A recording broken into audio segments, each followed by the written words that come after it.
Alors, de 409 € à 650 € d'augmentation de loyer sans les frais additionnels. C'est une augmentation de loyer qu'on a eue récemment pour un de nos appartements. Comment est-ce que c'est possible? Comment est-ce qu'on a réussi à faire un bond d'augmentation aussi haut? C'est ce que je veux partager avec toi dans cette vidéo après le générique.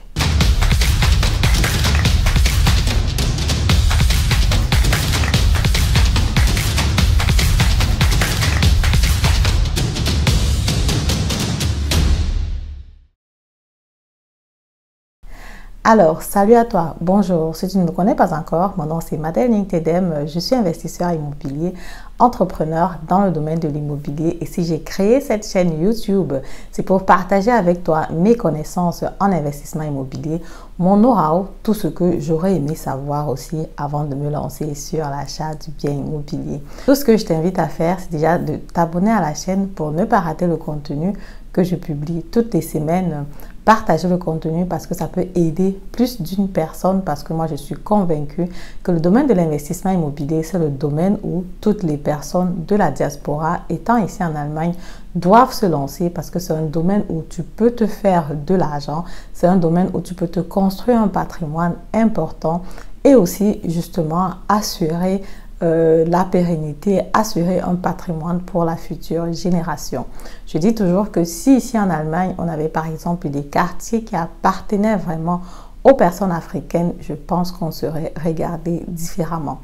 Voilà, sans plus tarder, rentrons donc sur la thématique du jour. Mais avant d'arriver là, j'aimerais donc te rappeler tous les services que je propose. C'est déjà la première consultation qui est gratuite, le coaching, l'accompagnement sur l'achat du bien immobilier si tu es prêt à te lancer, si tu remplis les conditions de base pour acheter un bien immobilier. Et aussi naturellement, si tu trouves un projet immobilier que tu veux que je discute avec toi, tu es libre de me contacter. Les informations sont en barre de description. Augmentation de loyer en Allemagne, comment ça se fait?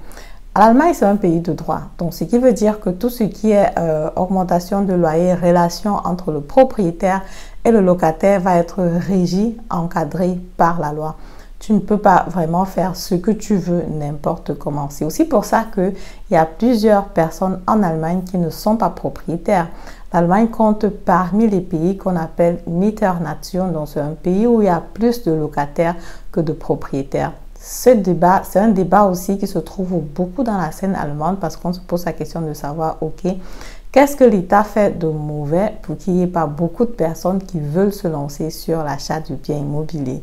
Et une des raisons qui reviennent souvent, c'est donc le Mietvertrag, parce que comme tu comprends, Mietvertrag, donc c'est pour le locataire. Les réformes politiques, tout ce qui est débattu va généralement aller dans la protection du locataire et pas dans la protection du propriétaire, ce qui fait que ça peut effrayer les personnes à première vue.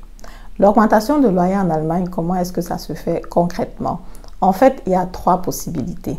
La première possibilité pour augmenter le loyer, c'est déjà d'augmenter normalement selon le loyer qu'il y a dans la zone.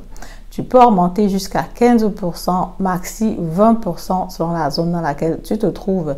Mais naturellement, il faut toujours rester au niveau du montant de loyer qu'on paye dans la zone, quoi. Donc, du Mietspiegel, tu ne dois pas le dépasser. Pour contourner donc cette loi, ce que les personnes font souvent, c'est que tu peux meubler donc ton bien immobilier pour pouvoir contourner cette loi parce que là, tu n'es plus obligé de respecter ce Mietspiegel. Le deuxième facteur que tu peux utiliser donc pour augmenter le loyer, c'est à travers la rénovation du bien immobilier.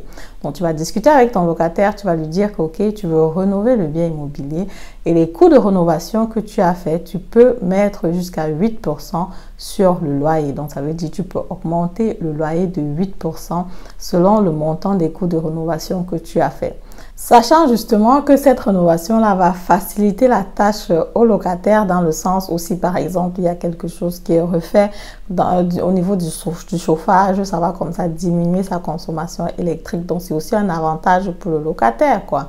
Naturellement, le locataire doit être informé à l'avance par rapport à cela. Et du coup, si les travaux sont faits après, à partir d'un moment X, il va commencer à payer le loyer qui est plus élevé. La troisième possibilité donc que tu peux utiliser, c'est justement d'augmenter le loyer en discutant tout simplement avec ton locataire. Et c'est ça qu'on a utilisé dans ce cas précis. Parce qu'en ce moment-là, il n'y a pas forcément de loi, il n'y a pas forcément de conditions, c'est juste une entente entre vous deux. Ça s'appelle tout simplement einvernehmliche Mieterhöhung. C'est quelque chose qu'on fait assez souvent pour nos appartements parce que les personnes qui m'ont souvent contacté, si on a souvent des prix qui sont plutôt très attrayants sur les biens immobiliers, c'est aussi souvent parce que le loyer qu'on a sur cet appartement-là est bas. Et quand on a un loyer qui est bas, naturellement, il va falloir qu'on ajuste le prix d'achat. Et aussi, il faut qu'on accompagne donc l'acheteur sur les augmentations de loyer. Ce qu'on fait généralement, c'est qu'on fait néanmoins ne serait-ce que la première augmentation de loyer pour que ça devienne plus facile à l'acheteur d'avoir sa rentabilité, quoi. Parce qu'effectivement, en achetant un appartement où tu as 409 € de loyer, ce n'est pas vraiment intéressant. Si tu as 650 € de loyer, ça devient naturellement plus intéressant et plus attrayant. Du coup, donc, pour cet appartement précis, il s'agissait comme ça de 3 chambres dans la ville de Schwetzingen, qui est non loin de Mannheim. Et le loyer était à 409 € parce que justement, c'était un vieux contrat de bail et le loyer était vraiment bas. Le loyer était aussi bas parce qu'effectivement, l'ancien propriétaire faisait louer la maison à sa maman, la maison qui avait déjà été complètement payée. Donc, du coup, il n'avait pas forcément d'intérêt à mettre le loyer à jour, quoi. Donc, vu qu'il louait à sa maman déjà, et aussi la maison étant déjà payée, ça veut dire que chaque fois qu'il reçoit, par exemple, le loyer, il doit payer des impôts là-dessus. Donc, chaque fois que tu reçois un loyer qui est positif et que tu n'as pas de taux d'intérêt à payer, tu n'as pas de charge par rapport à cet appartement-là, naturellement, tu dois payer plutôt les taux d'intérêt à l'État, quoi. Et il s'est dit, bon, ça ne vaut pas la peine de recevoir plus de loyer pour payer à l'État. De toute façon, c'est ma maman qui vit dans l'appartement, donc du coup, je lui loue l'appartement moins cher. Mais seulement quand on achète l'appartement et qu'on se dit, ok, on va revendre l'appartement, naturellement, ça ne s'est pas fait immédiatement, ça s'est fait sur une période de 3 ans. On a commencé à dire, ok, il va falloir augmenter le loyer pour que l'appartement soit attractif pour un investisseur. Parce que si un investisseur veut investir et que le loyer est encore bas, c'est assez compliqué. Donc, du coup, il faut qu'on augmente le loyer. Et pour cela, la seule chose qui nous restait à faire, parce qu'effectivement, 20%, oui, c'est possible. Mais avec 20%, on n'arrivait pas toujours au montant du loyer. On n'approchait même pas du montant du loyer qui est dans la zone. Parce que quand tu entends Schwetzingen, qui est à 10 km de Mannheim, un loyer 3 pièces à 409 €, c'est vraiment la blague, quoi.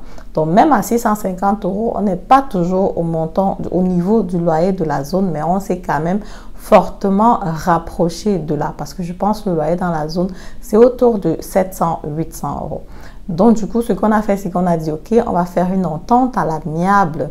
On s'entend et on dit, OK, on va augmenter le loyer sans les frais supplémentaires parce qu'effectivement, on veut vendre l'appartement. Et puis voilà, quoi. Dans ce cas précis, on a juste expliqué qu'on voulait augmenter le loyer. La locataire, elle voulait juste se rassurer que le nouveau propriétaire va la laisser vivre dans l'appartement encore longtemps parce qu'effectivement, c'est une dame qui doit avoir autour de 50 ans et a dit, OK, elle n'est pas prête à déménager. Donc, du coup, elle, ce qu'elle aimerait ou alors ce qu'elle demande, ce qu'on la laisse vivre dans l'appartement le plus longtemps possible. De l'autre côté, parfois, on a des cas où on propose carrément de l'argent au locataire pour lui demander de sortir, quoi. Parce qu'effectivement, parfois, l'appartement est déjà petit pour le locataire et lui aussi, il veut déjà éventuellement sortir. Et on dit, OK, on te propose de l'argent, par exemple, pour les frais de déménagement, pour que tu quittes l'appartement. Et là, on sait quand il quitte l'appartement, on peut mettre le loyer à jour et c'est un peu plus facile pour nous de vendre l'appartement en ce moment-là parce qu'effectivement, avec un loyer qui est bas, c'est toujours un peu plus difficile de trouver un acheteur. Ça facilite aussi la tâche dans le sens où l'accompagnement va être assez bref parce que quand tu payes un bien immobilier avec un loyer déjà à jour, c'est top. Mais quand le loyer n'est pas à jour, naturellement, on est obligé de t'accompagner sur les prochaines augmentations de loyer jusqu'à ce que ton loyer soit à jour. Pour l'investisseur, ce n'est pas vraiment une perte. Pour nous, c'est beaucoup de travail parce qu'effectivement, on trouve toujours des moyens de compensation avec l'investisseur et on suit aussi le dossier pour que son loyer arrive à jour. Voilà, c'est comme ça donc ce que je voulais partager avec vous dans cette vidéo. Si la vidéo vous a plu, comme d'habitude, je vous invite à me mettre un pouce en haut, commenter la vidéo, partager massivement la vidéo et on se dit à très bientôt pour la prochaine vidéo. Au revoir.